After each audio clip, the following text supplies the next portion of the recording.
अस्सलाम वालेकुम। कुरान पाक में 6 ताकतवर तरीन कौमों का जिक्र है जिन पर अल्लाह ताला का अजाब आया। सूरह स्वात में इनका जिक्र है, आयत नंबर 11। ये भी लश्करों में से शिकस्त पाया हुआ लश्कर है।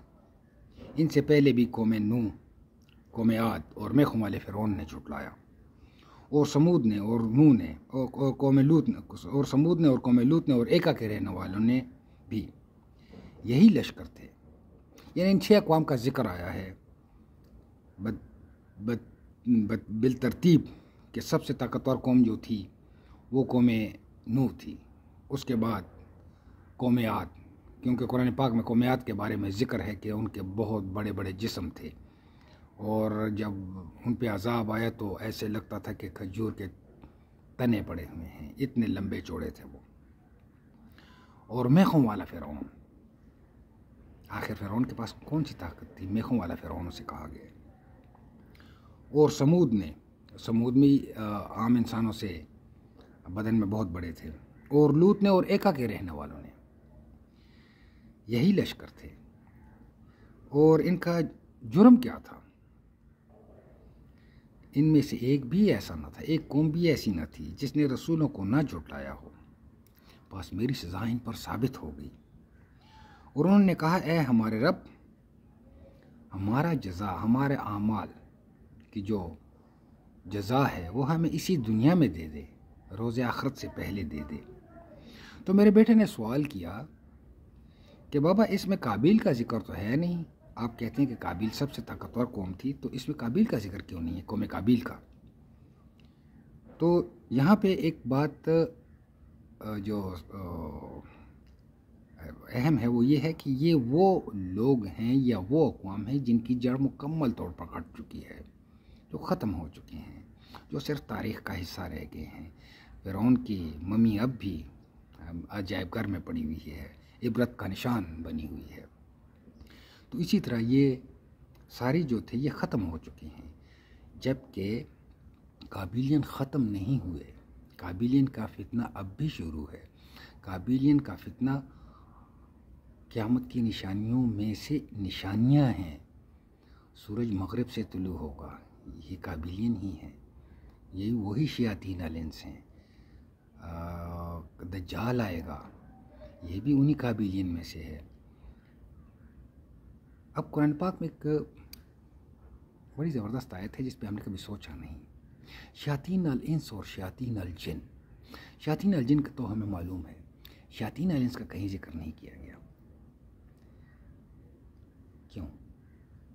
और कबाला, काबिल से कबाला, जिस जादू या जिस रिचुअल्स के ज़रिए ये शैतान से राब्ता कायम करते हैं, कबाला काबिल से ब्लड लाइन है वो। अगर नूह अलैहिस्सलाम ये कह सकते हैं कि ये अल्लाह, इनकी औलादों में से कोई भी ईमान लाने वाला नहीं है, क्या वजह थी? पैगंबर तो कभी नाउम्मीद नहीं होते, और फिर आने वाली नस्लों से नाउम्मीद हो जाएं, ये तो पैगंबर की फिरासत से बईद बात है। लेकिन कुछ तो ऐसा था जिसे नूह अलैहिस्सलाम ने महसूस कर लिया, उनको पता चल गया कि ये ईमान नहीं लाएंगे। तो इसी तरह काबिलियन जो कौम नूह से साइंस और टेक्नोलॉजी में बहुत ज़्यादा आगे थे, उन्होंने भी कुछ ऐसा किया होगा कि उनकी जो औलाद है वो ईमान न लाए। ये एक ब्लड रेस है, मैं अक्सर कहता हूँ ये ब्लड रेस है, ये वहीं से आ रही है। तो ये फितना भी बाकी है जिसको हम शयातीन अल इंस कहते हैं। कहीं ना कहीं किसी न किसी सूरत में तमाम तहजीबों में ये आपको मिलेगा। सामरी किन में था? सुमेरियन सल्तनत। सुमेरियन सल्तनत का देख लें, क्या उसका जो मुअल्लक बागात थे वो कोई कोलाइडर था? इसी तरह जब नूह अलैहिस्सलाम की कौम में आप देखेंगे तो नूह अलैहिस्सलाम फरमाते, तुम्हें क्या हो गया है, तुम अल्लाह की बड़ाई का अकीदा भी नहीं रखते। यानी हर कौम में अल्लाह की बड़ाई, चाहे जितने भी खुदा हों, लेकिन बड़ा खुदा होता है जो अल्लाह होता है, लेकिन कौम नूह में वो भी नहीं था। तो नूह अलैहिस्सलाम फरमाते हैं कि तुम्हें क्या हो गया है कि तुम अल्लाह की बड़ाई का अकीदा भी नहीं रखते। और फिर इसको यूँ भी देखें कि काबिल जो थे वो जड़ से नहीं कटे, उनकी औलाद बाकी है। وہ شیطانی سلسلہ اب بھی چل رہا ہے اور یہ چلتا رہے گا۔ قیامت کی بڑی بڑی نشانیاں انہی میں ہوں گی۔ دجال انہی میں سے تھا، انہی میں سے ہے، اور وہ اسی دجال کے آنے کے لیے راستہ ہموار کر رہے ہیں۔ اب میں اکثر کہتا ہوں کہ زمین کی محوری گردش، تو جب اس حدیث شریف کو ہم دیکھیں کہ دجال کے آنے سے پہلے 1 سال 1/3 بارشیں نہیں ہوں گی، دوسرے سال 2/3 بارشیں نہیں ہوں گی، تیسرے سال بالکل بارشیں نہیں ہوں گی، اور جب دجال کا ظہور ہوگا تو اس کے وہ 40 دن رہے گا۔ پہلا دن 1 سال کا ہوگا، دوسرا دن 1 مہینے کا ہوگا، تیسرا دن 1 ہفتے کا ہوگا، اور چوتھا دن باقی دن عام دنوں کے برابر ہوں گے۔ تو حضور نبی کریم صلی اللہ علیہ وسلم سے صحابہ کرام نے پوچھا کہ جی ہم نماز کیسے پڑھیں؟ تو فرمایا کہ اندازے سے، یعنی وقت کے اندازے سے۔ یہ نہیں ہے کہ 1 سال کا دن ہے تو صرف 5 ہی نمازیں پڑھنی، نہیں، 1 سال کی نمازیں پڑھنی ہیں، لیکن وقت کے اندازے سے۔ تو اس کا مطلب ہے کہ وہ دن بہت طویل ہوگا۔ تو اس کی میں پہلے بھی مثال دے چکا ہوں کہ یہ ایسے ہی ہے جیسے ہم کوئی پنکھا چلاتے ہیں تو پہلے اس کے جب یہ زمین کی گردش رک جائے گی، یہ زمین کی محوری گردش تبدیل کرنا چاہیں گے، تو جب زمین رک جائے گی اور پھر اپنے محور پہ گھومنا شروع کرے گی تو رفتار پکڑتے پکڑتے پہلا چکر یہ 1 سال ملے گی۔ جیسے پنکھا چلائیں تو پہلے اس کے پر آہستہ چلتے ہیں، دوسرے میں پھر تیز چلتے ہیں، پھر آہستہ آہستہ وہ بہت فل سوئنگ میں آ جاتے ہیں۔